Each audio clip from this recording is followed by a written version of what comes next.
বন্ধুরা, তোমরা সবাই কেমন আছো? আমিও খুব ভালো আছি। অনেক দিন পর আমি আবার একটা নতুন রান্নার রেসিপি নিয়ে চলে এসেছি। তো সেটা কি রান্না করব? আজকে একটা মাছের রেসিপি করছি। তো সেটা হচ্ছে ট্যাংরা মাছ। এই হচ্ছে ট্যাংরা মাছ, এটা ধুয়ে নিয়েছি ভালো করে।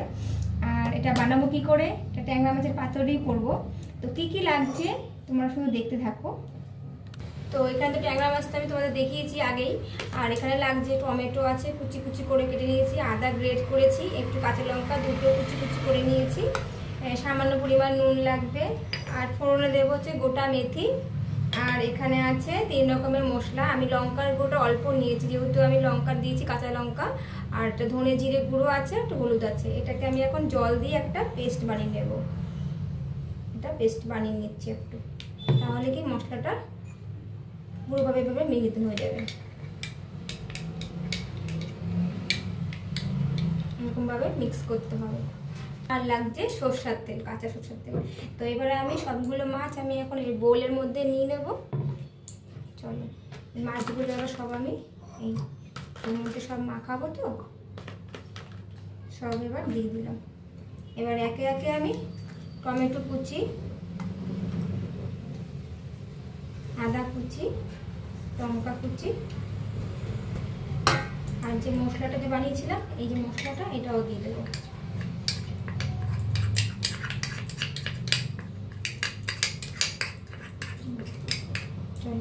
আর দিয়ে দেবো পরিমাণ মতন নুন, 1 চামচ পরিমাণ মতন নুন, ঠিক আছে। আর দিয়ে দেবো কাঁচা তেল, 2 চামচ যেরকম কাঁচা তেল দিয়ে দেবো।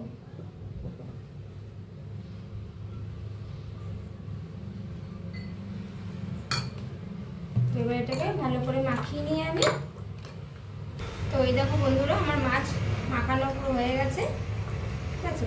এর থেকে জলও ছাড়া শুরু করে দিয়েছে।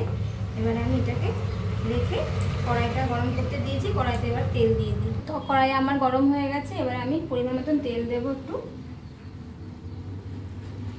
তেলটা গরম হোক। আর বন্ধুরা, এই রান্নাটা কিন্তু একদম ইজি আর সময়ও খুব কম লাগে। তো এইভাবে ঝটপট যদি বানাতে চাও, তোমরা ঘরে ট্রাই করবে।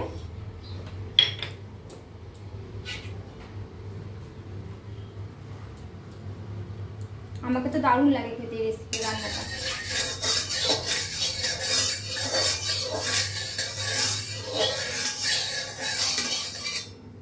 চলো, এবার আমি ফোড়ন দিয়ে দিই।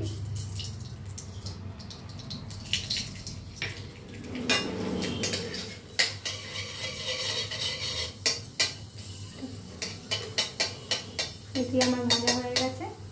এবার আমি দিয়ে দেবো এই যে মাছগুলো যে আমি সব রেডি করেছি একসাথে মেখে, এটা আমি এবার দিয়ে দেবো।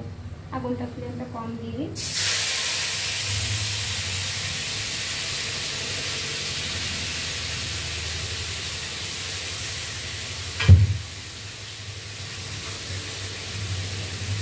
এবার আমি হাই ফ্লেমে একটু ভালো করে কষিয়ে দেবো। হাই ফ্লেমে, আগুনটা কম রাখা যাবে না, যেহেতু মশলাটা কষাতে হবে, তার সাথে মাছটাও সিদ্ধ হবে। তো ওই জন্য একবারে কষিয়ে নিই, তারপর একটু জল দিয়ে ঢাকা দিয়ে দেবো। ওই যে বললাম না, বেশিক্ষণ লাগে না। আর ট্যাংরা মাছ ছোটো তো একটু আসলে সেদ্ধও হয়ে যাবে।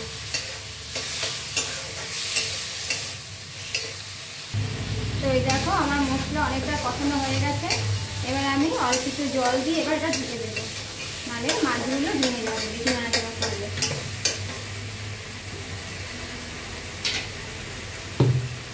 আগুনটা ফ্লেম কমিয়ে দিব। এই দেখো, জলের পরিমাণ একদম অল্প দেবে, ঠিক আছে। এবার এটাকে আমি এবার 5-10 মিনিটের জন্য নাড়া করে ঢেকে দেবো।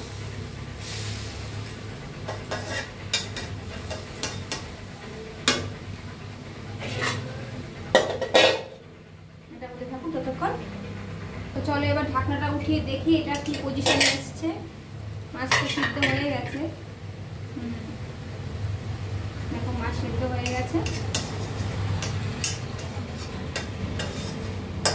বন্ধুরা দেখো, আমার রান্না এবার হয়ে এসে গেছে পুরো।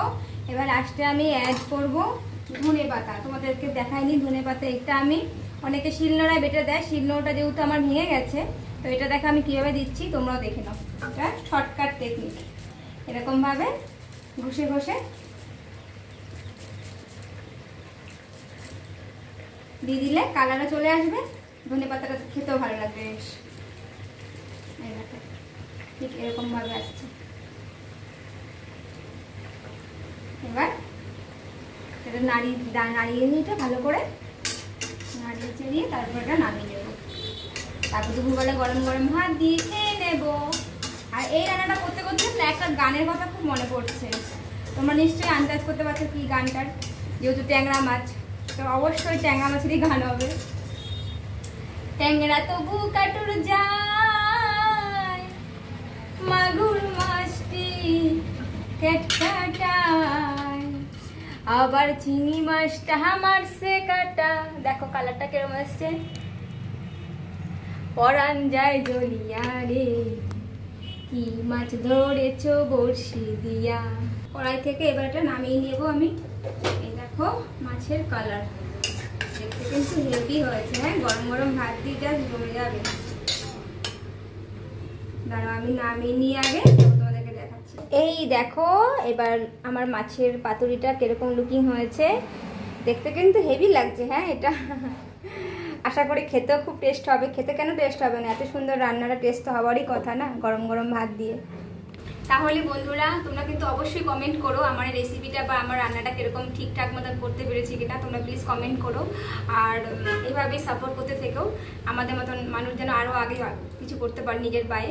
ঠিক আছে, অনেক আশা তো নিয়ে এসেছি, একটা নতুন চ্যানেল খুলেছি, নতুন ভিডিও বানাচ্ছি। তো আজকের মতন ভিডিও আমি এখানেই রাখছি। টাটা বাই বাই, সবাই তোমরা ভালো থেকো।